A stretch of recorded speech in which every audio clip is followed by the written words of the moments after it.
नमस्कार, मैं doctor Navneet Sangwan. BCom part third EAFM paper first है, उसमें हम लोग लास्ट वीडियो में कैपिटल मार्केट इंस्ट्रूमेंट्स है उसके बारे में डिस्कस करा था। उन कैपिटल मार्केट इंस्ट्रूमेंट्स में कुछ इंस्ट्रूमेंट्स हैं जिनके बारे में हम लोग डिस्कस कर चुके हैं। रिमेनिंग कुछ पार्ट था जिसके बारे में आज डिस्कस करने जा रहा हूँ, जो मेनली डेरिवेटिव्स आते हैं। ये वाला पार्ट है अपना पहले रह गया था। अब डेरिवेटिव्स आता है, शेयर मार्केट का नाम सबने सुना हुआ होगा। शेयर मार्केट में इक्विटी शेयर्स होते हैं, फिर उसके भी डिफरेंट टाइप्स होते हैं, फिर प्रेफरेंस शेयर्स होते हैं, उनके भी डिफरेंट टाइप्स होते हैं। डेरिवेटिव्स है वो अपने आप में एक फाइनेंशियल इंस्ट्रूमेंट्स होता है जो खुद की कोई वैल्यू नहीं रखता है, वो अपनी अंडरलाइंग एसेट होती है उससे वैल्यू डिराइव करता है, इसीलिए इसको डेरिवेटिव बोला जाता है। मान लीजिए ये एक मार्कर है, इसको एक बार के लिए आप अज्यूम करें कि ये एक बियरर चेक है और इस चेक में फिल्ड अमाउंट है वो 5 लाख रुपए है। तो होगा क्या, जिसके हाथ में ये चेक होगा उसको 5 लाख रुपए मिल जाएंगे। हालांकि ये जो चेक होता है इस पेपर की अपने आप में 5 लाख रुपए की वैल्यू नहीं होती, 1-2 रुपए की होती है। बट जो डिपॉजिटर जिसके अकाउंट में अमाउंट है उसके सिग्नेचर है और ये बियरर इंस्ट्रूमेंट है, तो जो भी बैंक की विंडो पे इनकैशमेंट के लिए जाएगा उसको ये 5 लाख रुपए मिल जाएंगे। तो ये चेक पेपर होता है वो अपने आप में एक टाइप से डेरिवेटिव इंस्ट्रूमेंट हो गया। अब उसकी अंडरलाइंग एसेट क्या होती है, उसके पीछे का जो अकाउंट जिसमें अमाउंट डिपॉजिटेड होती है, वैसे ही डेरिवेटिव इंस्ट्रूमेंट्स होते हैं। वो अपनी अंडरलाइंग एसेट है उससे वैल्यू डिराइव करते हैं, उनकी अपने आप में कोई वैल्यू नहीं होती है। फिर इनको मेनली 3-4 कैटेगरी में डिवाइड करा जाता है। जैसे यहाँ पे लिखा है ऑप्शन, विकल्प हो गया, फ्यूचर, फॉरवर्ड एंड स्वैप्स। ये मेनली 4 टाइप्स के होते हैं। हालांकि सबसे पहले इसमें ऑप्शन लिखा है, लेकिन सबसे पहले मैं बात करूँगा फॉरवर्ड की। फॉरवर्ड एंड फ्यूचर हैं वो दोनों फ्यूचर के कॉन्ट्रैक्ट होते हैं, दोनों ऑलमोस्ट सेम होते हैं। एक डिफरेंस आता है, फॉरवर्ड कॉन्ट्रैक्ट हैं वो कमोडिटीज के रेफरेंस में होते हैं और ये फाइनेंशियल सिक्योरिटीज लाइक आपके शेयर मार्केट से रिलेटेड होता है। ये इनमें बेसिक डिफरेंस है, दोनों ही फ्यूचर की ट्रेडिंग के लिए काम में लिए जाते हैं। फॉरवर्ड कॉन्ट्रैक्ट का एक छोटा सा एग्जांपल देता हूँ। मान लीजिए कोई एक फार्मर है जो आलू की खेती करता है और मान लीजिए आज की डेट में पोटैटो प्राइस है वो 20 रुपीज़ पर केजी है, 20 रुपये प्रति किलो है। अब उसकी फसल 1 महीने बाद या 2 महीने बाद तैयार होनी है, तो उसको डर रहता है कि 2 महीने बाद 20 रुपये में आलू बिकेंगे या नहीं बिकेंगे। तो वो ट्रेडर से आज की डेट में ही कॉन्टैक्ट करता है।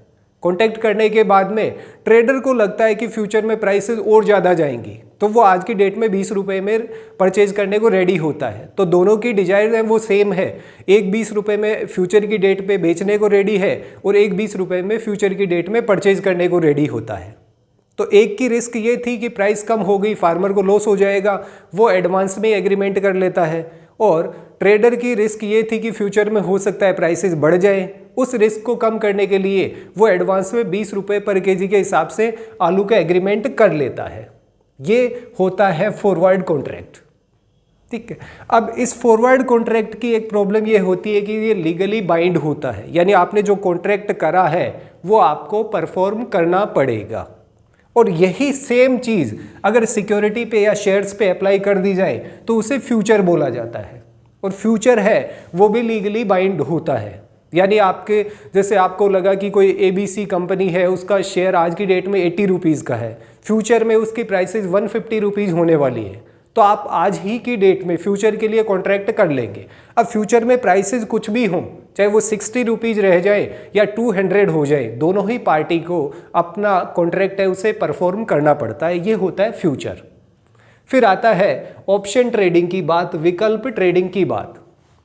इसमें ऑप्शन में और फ्यूचर में एक ही डिफरेंस होता है ऑलमोस्ट, कि ऑप्शन में जो बायर होता है उसे अपना कॉन्ट्रैक्ट है वो परफॉर्म करना कंपलसरी नहीं होता है, यानी बाउंडेशन नहीं होती है। उसने ले लिया, एक पर्टिकुलर प्रीमियम वो पे कर देता है। अब अगर उसको कॉन्ट्रैक्ट को परफॉर्म नहीं करना है तो प्रीमियम उसका डूब जाता है और रिमेनिंग है वो आपका कॉन्ट्रैक्ट रद्द माना जाता है। लेकिन फ्यूचर में यही चीज़ अगर अप्लाई होती है तो दोनों को अपना कॉन्ट्रैक्ट है वो परफॉर्म करना पड़ता है। एक छोटा सा इसमें एग्जाम्पल ले रहा हूँ कमोडिटीज़ के रेफरेंस में, सिक्योरिटीज़ पे आप उसको अप्लाई कर सकते हैं। मान लीजिए कोई ए पर्सन है और उसको कोई यूथ बाइक है वो परचेज़ करनी है, और वो कोई भी मॉडल हो सकता है, मान लीजिए वो 250 सीसी की बाइक है। अब वो परचेज़ करने जाता है और आज की डेट में मान लीजिए इसकी प्राइस है वो 1 लाख रुपीज़ है, या फिर इसे 2 लाख रुपीज़ मान लेते हैं। वो शोरूम पे जाएगा तो डेफिनेटली वहाँ पे बात करेगा।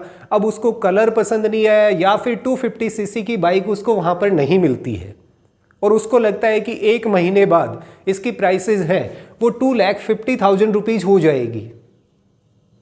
अब ये डेरिवेटिव्स और ये सारे जितने भी हम लोग देख रहे हैं, ऑप्शन हो गया, फ्यूचर हो गया, ये हो जाएगा, होगा, नहीं होगा, इन सब बातों पे ही डिपेंड करता है। यानी अनसर्टेन चीज़ें होती है, उसी के लिए इस टाइप के कॉन्ट्रैक्ट है वो करे जाते हैं। मान लीजिए उसको लगा कि 250 लाख रुपीज़ में ये बाइक अगले महीने सेल आउट होगी, बट वो शोरूम के जो डीलर है उससे पहले ही एडवांस में एग्रीमेंट कर लेता है कि मैं आपको 20,000 रुपीज़ आज की डेट में पे कर रहा हूँ, और 250 सीसी की बाइक आफ्टर 1 मंथ मेरे को 2 लाख रुपीज़ जो आज की डेट में प्राइस है उसमें मिल जानी चाहिए। अब वास्तव में 1 महीने बाद वो 2.5 लाख रुपए की होगी या 1.5 लाख रुपए की होगी, ये बात है वो कंपनी और वो सारी चीज़ें अनसर्टेनिटी होती है कि क्या टैक्स रेट रहने वाली है, मार्केट में क्या प्राइस आने वाला है, कोई नहीं जानता। ये सारी अनसर्टेनिटीज़ हैं। अब उसने 20,000 रुपीज़ आज ही की डेट में पे कर दिया, इसे प्रीमियम बोलते हैं, एक टाइप से टोकन अमाउंट है, इसे प्रीमियम बोला जाता है। और जो सेलर होता है वो ऑप्शन राइटर होता है, और ये जो पर्टिकुलर पर्सन ए है वो बायर माना जाएगा। अब मान लीजिए 1 महीने बाद इस बाइक की प्राइस है वो रह जाती है 1,60,000 रुपीज़, 1,60,000 रुपये, और आज की डेट में उसकी प्राइस है 2 लाख रुपए। 1 महीने बाद वो मात्र 1,60,000 रुपये की रह जाती है। अब कोई भी बायर है वो कभी नहीं चाहता कि वो 20,000 रुपीज़ उसने दे रखे हैं और वो 1,60,000 की बजाय उसको 2 लाख रुपए दे देगा। तो उसके पास में क्या ऑप्शन होता है कि वो ये समझ ले 20,000 रुपीज़ है, ये तो उसके डूब गए, बाकी का सौदा उसको परफॉर्म नहीं करना, क्योंकि बाकी का परफॉर्म करता है तब भी उसे 1,80,000 रुपये देने पड़ेंगे, यानी इसमें आता है तब भी 20,000 रुपये उसके एक्स्ट्रा लगते हैं। तो बायर के पास में ऑप्शन होता है कि वो उस ट्रांजैक्शन को पूरा करे या उस कॉन्ट्रैक्ट को पूरा करे या नहीं करे, इसीलिए इसको ऑप्शन बोल देते हैं। अब इसी चीज़ को आप शेयर मार्केट पे अप्लाई कर सकते हैं। कोई 100 रुपये का शेयर है, उसके लिए आपने फ्यूचर में आपकी एक्सपेक्टेशन 150 रुपये की है, आज ही आपने प्रीमियम पे कर दिया, फ्यूचर में उसकी प्राइसेस कम रह जाती हैं या बढ़ जाती हैं तो डेफिनेटली आप उसे परचेज करोगे। कम हो जाती है तो प्रीमियम है वो डूब जाता है, बाकी आपका कॉन्ट्रैक्ट परफॉर्म करना नहीं होता है। ये 3 चीज़ें हैं जो आपस में रिलेटेड होती है। फ्यूचर लीगली बाउंड होता है कि आपको कॉन्ट्रैक्ट है वो परफॉर्म करना है, शेयर मार्केट का है। फॉरवर्ड है वो कमोडिटीज़ का है। ऑप्शन है वो लीगली बाउंड नहीं होता है, ऑप्शन को परफॉर्म करे या नहीं करे ये बायर का ऑप्शन होता है, उसका एक विकल्प होता है। फिर बात करते हैं स्वैप्स की। ये जनरली कैश फ्लोज के लिए होता है। 2-3 टाइप का, जैसे इंटरेस्ट रेट स्वैप्स हो गए, या फिर आपका एक आता है इसमें करेंसी स्वैप्स आ गया। तो एक छोटा सा एग्जांपल ले रहा हूँ। मान लीजिए कोई ए पर्सन है और एक कोई बी पर्सन है। इन्होंने 1 लाख रुपीज़ का लोन है वो पीएनबी से लिया, और इन्होंने भी 1 लाख रुपीज़ का लोन है वो पीएनबी से लिया। अब इसमें एग्जाम्पल के तौर पे देखना होता है ये एक्चुअल में परफॉर्म करता है। एक में फिक्स्ड रेट ऑफ इंटरेस्ट होती है, एक में फ्लोटिंग होती है, यानी वेरिएबल होती है। मान लीजिए इसके लिए 7% फिक्स्ड रेट ऑफ इंटरेस्ट है, और इनकी जो वेरिएबल है वो आज की डेट में मान लीजिए 4% है। अब देखने में ये लगता है कि बी पर्सन है जिसने पीएनबी से 4% वेरिएबल रेट पे इंटरेस्ट लिया, लोन लिया है, वो ज़्यादा बेटर है। लेकिन एक्चुअल में कोई नहीं जानता, हो सकता है फ्यूचर में ये बढ़ के 15% हो जाए, या हो सकता है ये 2% ही रह जाए। अब इसको ऐसे लगता है कि 7% फिक्स है वो ज़्यादा है, और इनको ऐसे लगता है कि फ्यूचर में रेट ऑफ इंटरेस्ट है वो ज़्यादा होने वाली है। तो उस केस में ये आपस में इंटरेस्ट रेट्स हैं उनको स्वाइप कर लेते हैं, अदला बदली कर लेते हैं कि मेरा इंटरेस्ट आप पे करोगे और आपका इंटरेस्ट मैं पे करूँगा। ये इस टाइप के जो कॉन्ट्रैक्ट होते हैं उन्हें स्वाइप्स बोला जाता है।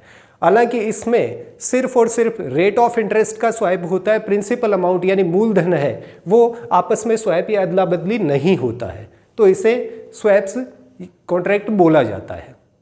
अब इससे पहले वाले वीडियो में जो other instruments of capital market है, जैसे इक्विटी शेयर हो गया, प्रेफरेंस शेयर हो गया, डिबेंचर हो गया, इन सब के बारे में डिस्कस करा। आज इसमें जो इनोवेटिव इंस्ट्रूमेंट्स हैं, खासतौर से डेरिवेटिव्स के, उनके 4 इंस्ट्रूमेंट्स को हम लोगों ने डिस्कस करा है। ऑप्शन, फ्यूचर, उसके बाद में फॉरवर्ड एंड स्वैप्स का।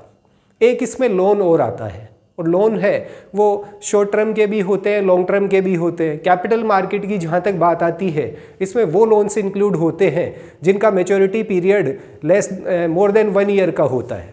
तो वो लोन्स है, वो चाहे बैंक के लोन हो, चाहे दूसरे फाइनेंशियल इंस्टीट्यूशंस हैं उनके लोन हो, उनको इंक्लूड करा जाता है। तो आज के इस वीडियो में इतना ही। Thank you. जय हिंद, जय भारत।